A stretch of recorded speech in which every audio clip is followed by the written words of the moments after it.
Hello everyone, कैसे हैं आप लोग। Welcome back to education zone. आज का जो क्लास है मॉडर्न हिस्ट्री है, आधुनिक भारत। अब सभी लोग कॉम्पिटिटिव का प्रिपरेशन कर रहे होंगे और ये सारे क्वेश्चन आपके कॉम्पिटिटिव के अकॉर्डिंग ही दिया गया है। इसमें इस वीडियो के माध्यम से हम आप सभी लोग को माइंड मैप पढ़ाएंगे, है ना। माइंड मैप आप बहुत सारे बुक पढ़े होइएगा, तो एक सटीक जो क्वेश्चन जहाँ से बनता है ना, आपके माइंड में जो सेट हो जाएगा क्या पेपर में क्वेश्चन यहीं से आते हैं और यही सब ही पूछा जाता है, उसके अकॉर्डिंग हम आपको पढ़ाने वाले हैं। तो आज से क्लास चालू हुआ है। हम डे बाय डे ऐसे ही करके 10-10 मिनट का वीडियो होगा, ज़्यादा बड़ा नहीं हो, क्योंकि माइंड मैप ही कहता है कि क्वेश्चन को माइंड में सेट कर देना है ना, कि एग्जाम का पैटर्न कहाँ से आ रहा और क्या है और क्वेश्चन क्या पूछा जाता है। बस इतना ही पढ़ना है, इससे ज़्यादा कुछ हम लोग को नहीं पढ़ना है। तो इसमें हम देखेंगे, अगर हम सबसे पहले बात करें तो माइंड मैप में हम जो टॉपिक पढ़ेंगे, सबसे पहले पढ़ेंगे राजा राम मोहन नायक के बारे में, फिर हम पढ़ेंगे ब्रह्म समाज के बारे में, ब्रह्मा समाज, फिर हम पढ़ेंगे प्रार्थना समाज के बारे में, और हम कुछ देखेंगे इसका प्रीवियस ईयर का क्वेश्चन जो आपके एग्जाम के पैटर्न में हर बार जो क्वेश्चन आ रहा है, इसको भी देखना जरूरी है कि एग्जाम में किस तरह का क्वेश्चन पूछा जा रहा है, क्योंकि ज़्यादा पढ़ने से भी कुछ होने को है नहीं। तो पढ़ तो आप बहुत लिए। सबसे पहले अगर हम बात करते हैं इस क्वेश्चन में, तो देखिए सबसे पहले जो आपको पढ़ने वाला इसमें चीज़ है, तो उसमें सबसे पहले हम लोग देखते हैं क्या है, देखेंगे तो इसमें देखिए आपका जो मेन टॉपिक होगा वो यहाँ से आपका इंक्लूड हो रहा है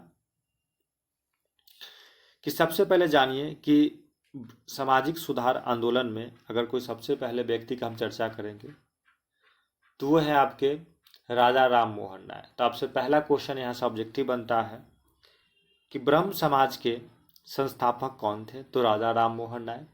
इनका जन्म हुआ था 22 मई 1772 ईस्वी, 1772, ठीक। बंगाल के ये रहने वाले थे, वहीं इनका जन्म हुआ था, और इनका मृत्यु 27 सितंबर 1833 यानी इंग्लैंड में हो गया था।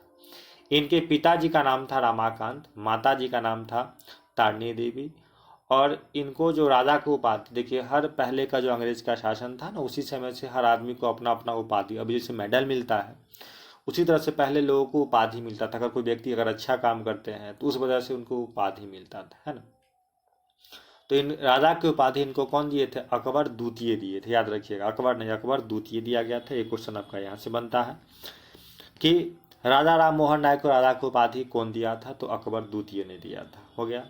अगर हम उपाधि की बात करें तो इनको बहुत सारा उपाधि मिला था। अगर हम बारी बारी से हर एक उपाधि के बारे में पढ़े तो सब देखते हैं कौन कौन सा इनको उपाधि मिला। तो सबसे पहला इनका उपाधि था आधुनिक भारत के निर्माता, किसको कहा गया है, तो राजा राम मोहन नायक को।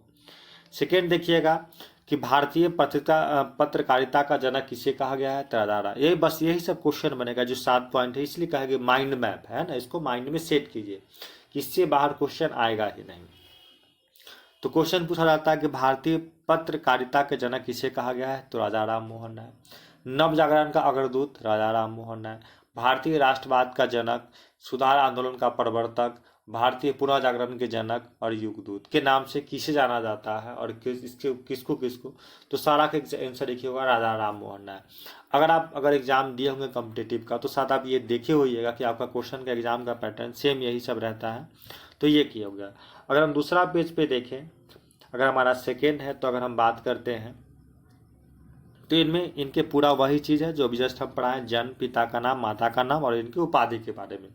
तो इस पेज से आपको एग्जाम में अगर क्वेश्चन पूछना होगा तो इतना पूछेगा।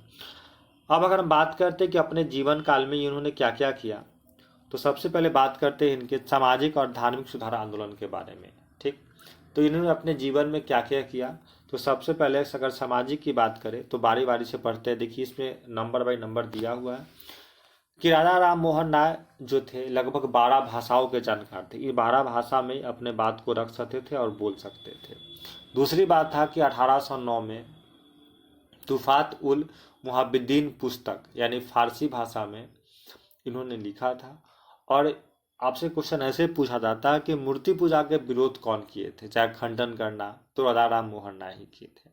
1815 ईस्वी में आत्मीय सभा की स्थापना जो है, यही मतलब स्थापना की थी, जिसका उद्देश्य था कि वाद विवाद और चर्चा सत्र इस पर आयोजन किया जाए। इस संस्था में लोग बैठ के इस पर डिस्कस करें। उसके बाद सबसे बड़ा पूछा जाता है हिंदू कॉलेज कोलकाता में एक बनाया गया है। 1817 ईस्वी में हिंदू कॉलेज की स्थापना राजा राम मोहन राय किए थे। उस समय इनके जो सहयोगी थे, ठीक, डेविड हेयर और राधा कांत देव था। अब क्वेश्चन को देखिएगा, अब जो अभी जो एग्जाम कंटिन्यू बीपीएससी पूछ रहा है तो आपको डीपली जानना होगा कि हिंदी कॉलेज के संस्थापक तो ये किए थे, इनका सहायकर्ता कौन कौन थे। क्वेश्चन पूछता है ना 5 ऑप्शन का, 2 सही 2 में से एक, तो आपको थोड़ा सा ये जानना जरूरी है। उसके बाद अगर हम पॉइंट नंबर 5 को देखें तो कह रहा है कि 1820 ईस्वी में इन्होंने बाइबिल के आधार पर किताब पिस्टेस ऑफ जीसस लिखी था। पूछा था कि ये बुक कौन लिखा था। छठा पॉइंट है कि बाइबल में उल्लेखित नैतिक शिक्षाओं को सिद्धांत को एक संज्ञा मिलता है।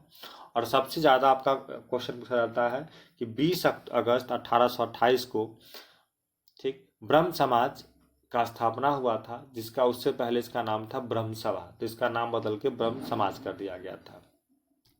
इसी तरह से आगे बढ़ता गया और इनमें बहुत सारे इन्होंने काम किया।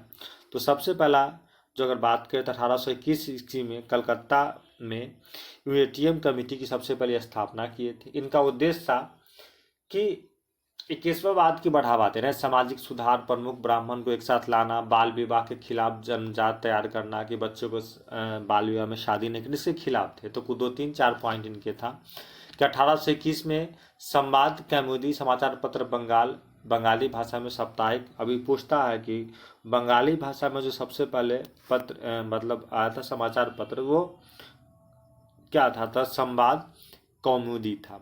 फिर 1822 में मिरात उल अखबार शुरू किए थे, ये भी साप्ताहिक मतलब वो था पत्र, साप्ताहिक समाचार पत्र था। उसके बाद उपनिषदों को बंगाली भाषा में उन्होंने अनुवाद किया था। और ये देखिए जस्ट चर्चा किए हिंदू कॉलेज की स्थापना कोलकाता में किए थे, और एक वेदांता कॉलेज की स्थापना 1825 में यही किए थे। 20 अगस्त 1828 को ब्रह्मा समाज की स्थापना की थी, और धार्मिक कृतियों को रोकने के लिए जैसे सती प्रथा का क्वेश्चन पूछा जाता है, सती प्रथा का अंत कौन किया था, तो 1833 में इनका मृत्यु हो गया।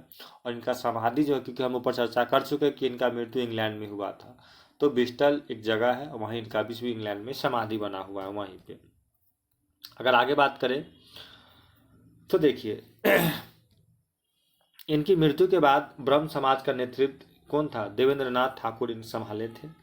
ठीक, 1842 में ब्रह्मा समाज में शामिल हुए थे ये।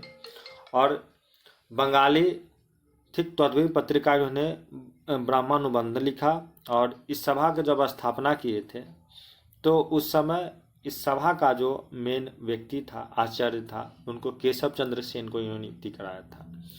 अब जानिए केशव, लेकिन ये बेचारा चले नहीं लंबे समय तक। इनके पीछे कारण था कि ये अच्छा तो हुआ कि सामाजिक धार्मिक आंदोलन में ब्रह्म समाज के लिए एंट्री किए, लेकिन ये इस ज़्यादातर अपने, इनका जो रुख था बदलता हुआ ईसाई धर्म की तरफ था। ठीक, और ब्रह्म समाज में ईसाई प्रवेश कर चुका था, इसी वजह से इनको फिर से वापस कराया गया, देवेंद्र नाथ ठाकुर की वापसी की गई। तो 1665 में केशवा चंद्र सेन ब्रह्म समाज से बाहर हो गया, क्योंकि ये इनका ज़्यादातर झुकाव ईसाई धर्म से था। तो इनको बाहर करने के बाद क्या हुआ कि उसी समय एक देवेंद्र नाथ ठाकुर थे। तो जब ब्रह्म समाज उसी समय 2 भागों में बट गया, माइंड मैप से देखिएगा सारा याद हो जाएगा। तो जब 2 भाग में बटा ब्रह्म समाज, तो पहला जो था उसमें देवेंद्र नाथ ठाकुर थे 1866 में, इन्होंने अपना नाम रखा आदि ब्रह्म समाज। और केशवा चंद्र सेन जो थे ये रखे भारतीय ब्रह्म समाज, है ना। तो ये थोड़ा एजेड थे, इनसे ज़्यादा वो हो नहीं पाया। तो केशव चंद्र सेन जो थे ये अपना जो लोकप्रियता होने के लिए बंगाल के बाहर ब्रह्म समाज के लोकप्रिय बनाया, और इन्होंने जाति का विरोध किया और अंतर्जातीय विवाह का समर्थन किया। और यही एक व्यक्ति थे जो लड़का और लड़की की शादी की उम्र को भी फिक्स किए थे कि लड़की का उम्र 14 वर्ष और लड़का का उम्र 18 वर्ष होना चाहिए था। लेकिन इनके एक रिलेटिव था 1872 1872 में नेटिव मैरिज एक्ट के तहत ये लाए थे बाल विवाह पर रोक, बहु विवाह पर रोक, विवाह के लिए न्यूनतम निर्धारित आयु किए थे। लेकिन इनकी अपनी ही खुद की बेटी को किसी राजकुमार से शादी करना था, और उस समय इनकी बेटी का उम्र 13 वर्ष था। इस वजह से इन्होंने उस रूल को चेंज करके अपनी बेटी का शादी करवा दी, जिससे बहुत सारा विरोध भी किया गया।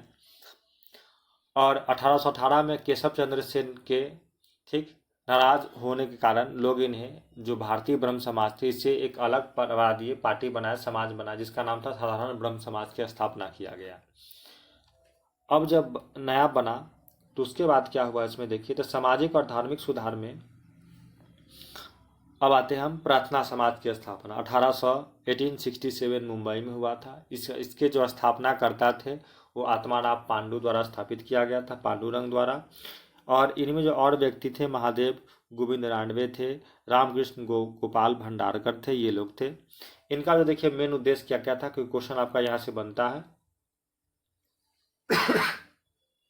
पहला था मूर्ति पूजा का विरोध करना, जात पात को खत्म करना, स्त्री शिक्षा पर बल देना, बाल विवाह को खत्म करना और विधवा विवाह का समर्थन करना। ये इनका ये उद्देश्य था। अगर ये प्रार्थना समाज का स्थापना किए थे मुंबई से, तो आत्माराम पांडुरंग का जो स्थापना करने का ये मेन उद्देश्य था कि हम इस चीज़ पे काम करें।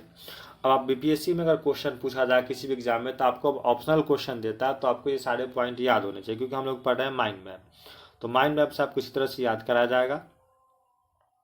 अब देखिए आपको जो क्वेश्चन किया जाएगा, देखिए हम कुछ क्वेश्चन लेकर आए हैं जो आपके क्वेश्चन प्रीवियस ईयर में पूछा गया क्वेश्चन है। सबसे पहले क्वेश्चन यूजीसी नेट में भी क्वेश्चन पूछा गया था कि राजा राम मोहन राय में कौन सी संस्था का स्थापना किया था। सर्वाधिक प्राय ब्रह्म समाज का स्थापना किया गया था। राजा राम मोहन राय को 1829 में सती प्रथा को दंडनीय अपराध घोषित करने की मदद करने के लिए सबसे ज़्यादा यादगार किया गया था कौन, तो उस समय जो गवर्नर जनरल था भारत का, लॉर्ड विलियम बेटिक था, और इन्होंने उनका समर्थन किया, तो ज़्यादा क्वेश्चन पूछा जाता है। उसके राजा राम मोहन राय ब्रह्म समाज नामक एक सुधार संघ स्थापित की, जिसके बाद में रुक जाना गया था। यानी कि देखे थे जब दो भाग में बंटा था, जस्ट अभी डिस्कस किए हैं, तो ब्रह्म समाज ही था। राजा राम मोहन राय की प्रसिद्ध कृति एकादशी उपहार किस भाषा में लिखी गई है, जस्ट बताएं कि एक फारसी भाषा में इसको ये अनुवाद करके दिए थे। अगर हम फिर आगे बात करें कुछ क्वेश्चन, तो देखिए कुछ और भी क्वेश्चन पूछा गया था कि किस वर्ष से राजा राम मोहन राय ने संबद्ध कौमुदी का प्रकाशन किया था। 1821 ईस्वी में प्रकाशन किए थे। केशवा चंद्र से निम्नलिखित में किस संगठन से जुड़े थे, तो ये भी ब्राह्म समाज से, लेकिन ये ज़्यादा झुकाव हो गया था इनका, इस वजह से इनको फिर से उसमें से हटा दिया गया था, अपना एक पार्टी बना लिए थे, समाज बनाए थे। फिर कह रहा किसने आदि ब्रह्म समाज का, तो देवेंद्र नाथ टैगोर, दो भाग में बटा था, एक देवेंद्र नाथ टैगोर बनाए थे आदि समाज, और भारतीय समाज की स्थापना केशवा चंद्र सेन किए थे, दो भाग में ऐसे बटा था। राजा राम मोहन राय के ठीक बाद जो ब्रह्म समाज का नेतृत्व किया था वो कौन किया था, तो बताए थे देवेंद्र नाथ टैगोर जब बटा था तो यही उसका नेतृत्व किए थे। अगर और कुछ क्वेश्चन देखें इसमें हम, तो फिर क्वेश्चन है आपका कि देवेंद्र नाथ टैगोर ने ठीक तत्वबोधिनी सभा की स्थापना किया था, कब किया था, 1839 ईस्वी में। विधवा पुनः विवाह संघ 1861 की स्थापना किस रूप में किया जाना जाता है, तो महादेव गोविंद रानडे जस्ट चर्चा किए थे, उसमें जो सहायक संस्थापक थे उसमें सहयोगी किए थे ये। किस वर्ष में पुनः सार्वजनिक सभा का गठन किया था, 1870 में किया गया था। और आत्माराम पांडुरंग जो थे प्रार्थना समाज का स्थापना 1867 में किया था, तो कहाँ किया था, तो क्वेश्चन पूछा था मुंबई में किए थे। अब देखिए अगर आप एग्जाम दीजिएगा तो आपके एग्जाम में क्वेश्चन का जो पैटर्न होगा आपका सेम यही होगा, है ना, सेम यही होगा, और ज़्यादा शॉर्ट नहीं। रोज़ अगर हम 10-10 मिनट का क्लास देखें तो मुझे उम्मीद है कि आप सभी लोग का आधुनिक भारत बहुत अच्छा हो जाएगा, और आप सभी लोग रोज़ देखिए इसी तरह से 10 मिनट का समय निकालिए और ज़्यादा लोगों के बीच शेयर कीजिए।